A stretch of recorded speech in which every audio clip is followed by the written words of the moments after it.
Team 10 की तरफ से। ये इस कोर्स का लेक्चर 4 है। आप पेन पेपर पेंसिल अपने पास पकड़ लें ताकि आप इम्पोर्टेंट पॉइंट्स को नोट डाउन कर सकें। दोस्तों, ये लेक्चर ट्रेंड ट्रेडिंग के बारे में है, जिसमें हम सपोर्ट, रेजिस्टेंस, ट्रेंड लाइंस के बारे में बहुत डिटेल में पढ़ेंगे कि ये क्या होते हैं और इनको कैसे यूज़ करना है ट्रेडिंग के लिए। आखिर में दोस्तों हम फिबोनाची रिट्रेसमेंट टूल के बारे में पता करेंगे कि ये क्या होता है और इसको कैसे यूज़ करना है। तो दोस्तों, बात करते हैं सपोर्ट और रेजिस्टेंस पे। ये दोनों एक बहुत इम्पोर्टेंट कॉन्सेप्ट है। इन दोनों को आपने लाजमी देखना है। अगर आप किसी बीच इसमें आप ट्रेड करोगे तो आप इस पॉइंट को नोट डाउन कर लो। जब भी आप अपनी ट्रेड करोगे तो आप लाजमी सपोर्ट और रेजिस्टेंस को देखना। तो दोस्तों, सपोर्ट और रेजिस्टेंस को मैं आपको चार्ट पे भी एक्सप्लेन करूँगा, मगर मैं चाह रहा हूँ कि आपको एक कॉन्सेप्ट एक एग्जाम्पल के थ्रू समझ आ जाए। जो प्राइस होता है वो बिल्कुल एक बास्केटबॉल की तरह होता है। वो हमेशा बाउंस कर रहा होता है एक डायरेक्शन में। तो जो उसकी डायरेक्शन है उसको आपने समझना है। उस हिसाब से आप अपना ट्रेड पॉइंट जान सकते हो कि आपने कहाँ पे बाई करना है और कहाँ आपने सेल करना है। सपोज़ करो कि जो प्राइस है वो इस तरह बाउंस हो रहा है और फिर इस लाइन पे आके टच करके रिबाउंड होता है। फिर उसके बाद दोबारा इस लाइन पे आता है और फिर उसके बाद दोबारा रिबाउंड हो जाता है। तो ये आपका एक सपोर्ट लेवल बन गया कि जो आपकी प्राइस है वो इस लेवल पे आके जब भी टच करेगी तो वापस रिबाउंड होगी, क्योंकि यहाँ पे बायर्स मौजूद हैं। मगर इसी तरह जो आपकी प्राइस है जब भी वो ऊपर एक लेवल पे जाएगी फिर से वो वापस नीचे आ जाएगी, मगर फिर उसके बाद दोबारा वो कोशिश करेगी कि उस लेवल पे आने की, मगर वो उसको ब्रेक नहीं कर पाएगी, फिर वो दोबारा नीचे आ जाएगी। तो ये इसका एक रेजिस्टेंस है। ये ऐसा एक लेवल है कि जिसकी वजह से जो प्राइस है वो बार बार इस लेवल पे पहुंच के नीचे गिर जाता है, क्योंकि यहाँ पे सेलर्स मौजूद होते हैं। तो आपने इन दोनों लेवल्स को जानते हुए आपने ट्रेड करनी है। मैं आपको बताऊंगा कि इनको कैसे आइडेंटिफाई करेंगे।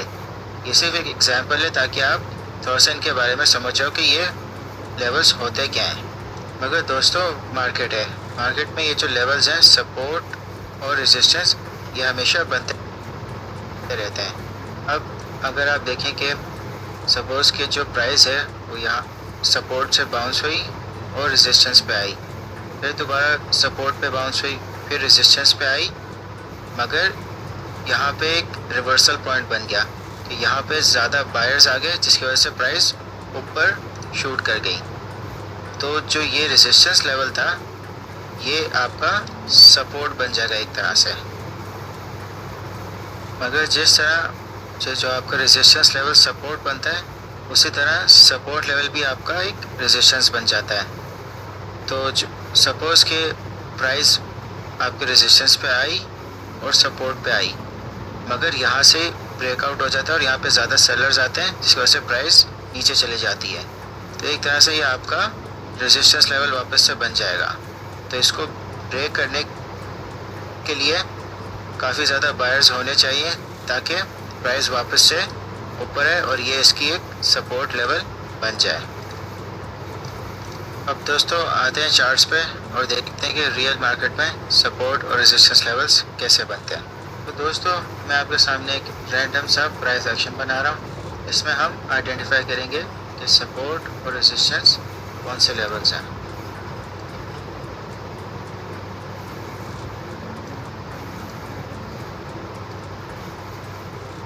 तो दोस्तों, जब भी आप सपोर्ट और रेजिस्टेंस लेवल्स ड्रॉ करोगे तो आपने हमेशा हॉरिजॉन्टल लाइन को सिलेक्ट करना है।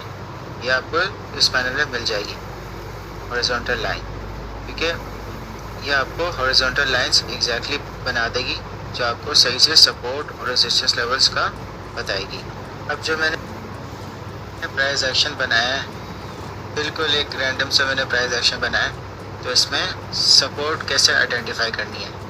अगर आप प्राइस एक्शन पर नोट करें कि प्राइस पहले यहाँ से ऊपर गई, फिर रिबाउंड हुई, फिर ऊपर गई, फिर रिबाउंड हुई, तो ये इसका एक सपोर्ट लेवल बन गया। जब दूसरी बार ये इधर रिबाउंड हुई है, फिर तीसरी बार ये ऊपर गई, फिर चौथी बार भी ऑलमोस्ट यहाँ पे आके रिबाउंड कर गई, तो ये इसका सपोर्ट लेवल है।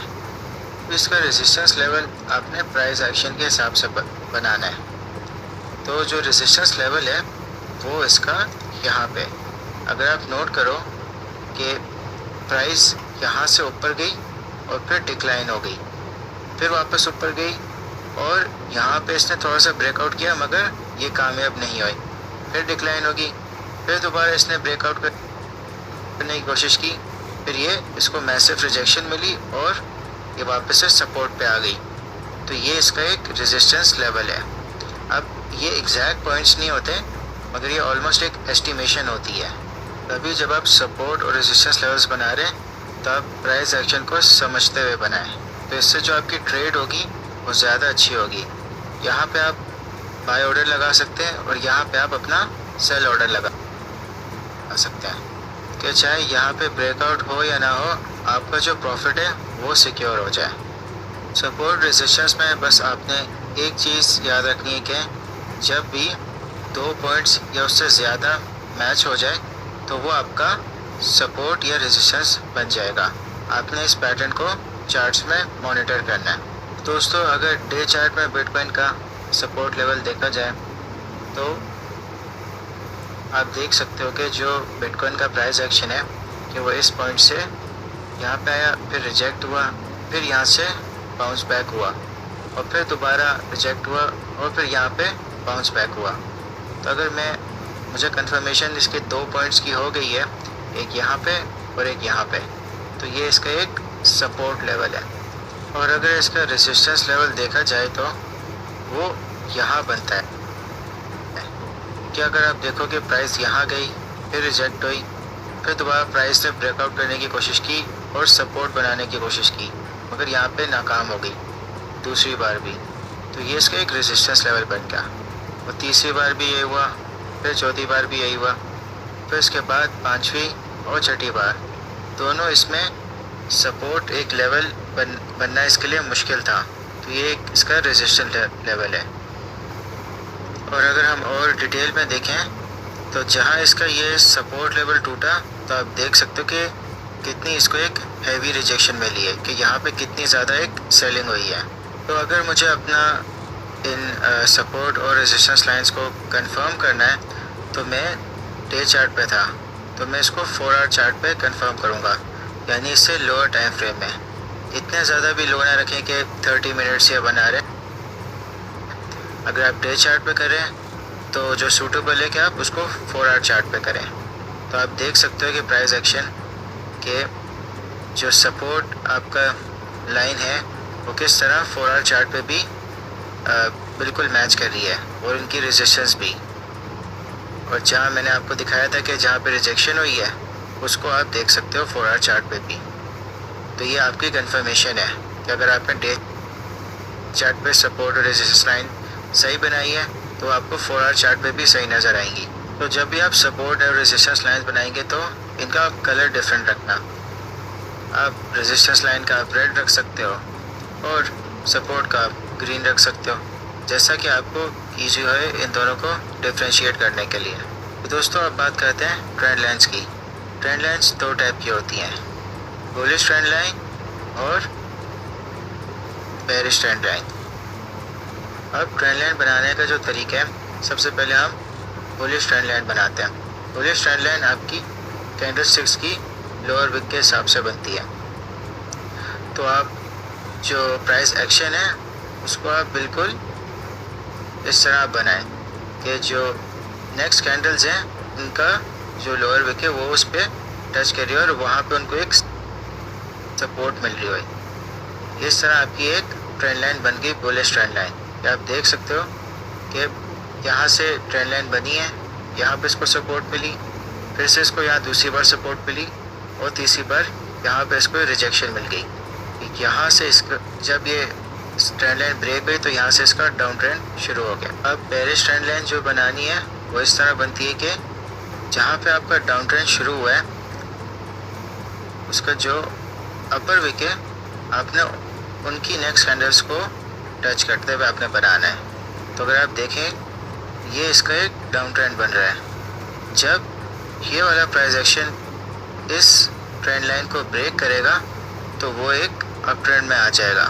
तो जो बेयरिश ट्रेंड लाइन होती है वो एक तरह का रेजिस्टेंस एक्ट कर रही होती है कि जब भी प्राइस एक्शन उनको टच करेगा हो सकता है कि वो वहाँ से हैवी रिजेक्शन लेके वापस से डाउन ट्रेंड की तरफ और मज़ीद गिरे। तो ये आपकी बुलिश ट्रेंड लाइन होगी, ये आपकी बेयरिश ट्रेंड लाइन होगी। तो दोस्तों अब बात करते हैं फिबोनाची रिट्रेसमेंट की। ये थर्ड ऑप्शन में आप जाएंगे मेन्यू में तो आपको ये फर्स्ट जो टूल है वो आपको मिल जाएगा। फिबोनाची रिट्रेसमेंट टूल एक टूल है जो आपको सपोर्ट और रेजिस्टेंस लेवल्स आपको बता देता है। आप अगर मैन्युअली बनाओगे तो उसमें थोड़ा बहुत एक्यूरेसी का मसला होता है, मगर फिबोनाची रिट्रेसमेंट टूल आपको काफ़ी रिलायबल सपोर्ट और रेजिस्टेंस लेवल्स बता देता है। अब ये जो इसके ऊपर डिफरेंट ये जो लेवल्स हैं आप इनको सिर्फ अभी के लिए सपोर्ट और रेजिस्टेंस लेवल्स समझो, हम इनको बाद में काफ़ी अच्छे से डिस्कस करेंगे अपने नेक्स्ट लेक्चर में जो फ्यूचरिस्टिक प्राइस एक्शन ट्रेडिंग है, तो उसमें इसको और डिटेल में हम कवर कर लेंगे। अब इसको आपने यूज़ इस तरह करना है कि जो आपको लोएस्ट पॉइंट मिलेगा उसको आप एक हाईएस्ट पॉइंट के साथ मैच करें। जैसे कि आपको इस प्राइस एक्शन में मिल रहा है, ये इसका लोएस्ट पॉइंट था और ये इसका नेक्स्ट हाई बना है और ये सारे इसके सपोर्ट और रेजिस्टेंस लेवल्स आपको एक तरह से मिल गए। तो जब भी आप इसको यूज़ करोगे तो आपने ट्रेंड लाइन बनानी है इसके लोएस्ट पॉइंट से जहाँ भी आपको ट्रेंड लाइन में सपोर्ट मिल रही है। ये इसकी एक ट्रेंड लाइन बन गई। ठीक है, इसमें हालांकि आपको थोड़ी सी कुछ विक्स नज़र आएंगी, मगर फिर भी जो आप ट्रेंड देख रहे हो कि एक अप ट्रेंड बन रहा है और यहाँ से इसको एक सपोर्ट मिल रही है और ये सारे फिबोनाची लेवल्स हैं। अगर आप इनमें देखो कि जो सपोर्ट है वो आपका ये वाला लेवल है, यहाँ मार्केट वापस आई, रिबाउंड हो गई, फिर दोबारा वापस यहाँ से रिबाउंड हो गई, तो ये इसका एक सपोर्ट है। और अगर आप इसका रेजिस्टेंस देखो तो ये एक टाइप का आपको रेजिस्टेंस लेवल यहाँ पे मिल गया कि 2 दफ़ा मार्केट ने इसको ब्रेक करने की कोशिश की, मगर इसको ये ब्रेक फिर फाइनली इसने यहाँ पे ब्रेक कर लिया। तो आप देखो कि इसका ब्रेकआउट कितना अच्छा हुआ। अगर आप ट्रेड करते हैं इन लेवल्स को देखते हुए तो आप इस पॉइंट पे ट्रेड करते हैं। यहाँ पे आप देख सकते हो कि यहाँ पे इसको ट्रेंड लाइन की एक तरह से सपोर्ट भी है और यहाँ पे इसकी एक फिबोनाची लेवल पे भी सपोर्ट है। तो आप यहाँ पे लॉन्ग या यहाँ पे आप स्पॉट पे बाय कर दें और फिर आप इस लेवल पे जो इसका रेजिस्टेंस लेवल था उस पर आप सेल कर देते हैं और अपना प्रॉफिट यहाँ पे सिक्योर कर लेते हैं। आप इसको रिवर्स में भी यूज़ कर सकते हो। ये जो इसका यहाँ पे इसका जो अपर पॉइंट था उसको आप इसके लोअर पॉइंट तक आप लेके गए, फिर आपने ट्रेंड देखा जो इसका ये डाउन ट्रेंड है उस पर आपने एक ट्रेंड लाइन बना दी, तो ये इस तरह आपकी ट्रेंड लाइन बन गई। तो दोस्तों जैसा आप देख सकते हो कि इस ट्रेंड लाइन के हिसाब से यहाँ पे इसका ब्रेकआउट हो गया और फिर जो इसके फिब लेवल्स हैं अगर इसको जूम इन करें तो यहाँ पे एक रिटेस्ट हो गया सपोर्ट पे, फिर दूसरा हो गया, फिर तीसरा हो गया, फिर 4 टाइम पे यहाँ पे इसका सपोर्ट ब्रेक हो गया। तो आप फिब लेवल्स के हिसाब से ट्रेडिंग कर सकते हो। तो दोस्तों जब भी आप ट्रेडिंग करो ट्रेंड बेस्ड तो आप ट्रेंड लाइन, सपोर्ट, रेजिस्टेंस और फिर उसके ऊपर आप फिबोनाची लेवल भी लगाओ। जब आप ये चारों चीज़ों को एक साथ करोगे तो जो आपकी एक्यूरेसी हो जाएगी वो काफ़ी बेहतर हो जाएगी। तो दोस्तों अब मैं आपको टास्क दे रहा हूँ, आप कोई भी 3 चार्ट्स जैसे बिटकॉइन, टेस्ला या कोई भी आपके पसंद का आप चार्ट्स पे ना आप मैनुअली सपोर्ट, रेजिस्टेंस और ट्रेंड लाइन आप बनाओ। 3 चार्ट्स के ऊपर आप बनाओ, फिर उसके बाद आप कोई भी 2 चार्ट्स के ऊपर आप फिबोनाची यूज़ करो और उस पर ट्रेंड लाइन भी आपकी होनी चाहिए। तो ये आपका टास्क है। टोटल आपने मुझे 5 चार्ट्स बना के देने, फिर मैं आपको रिस्पॉन्ड दूंगा कि आपने किस तरह बनाना है और कहाँ आप इम्प्रूवमेंट कर सकते हैं।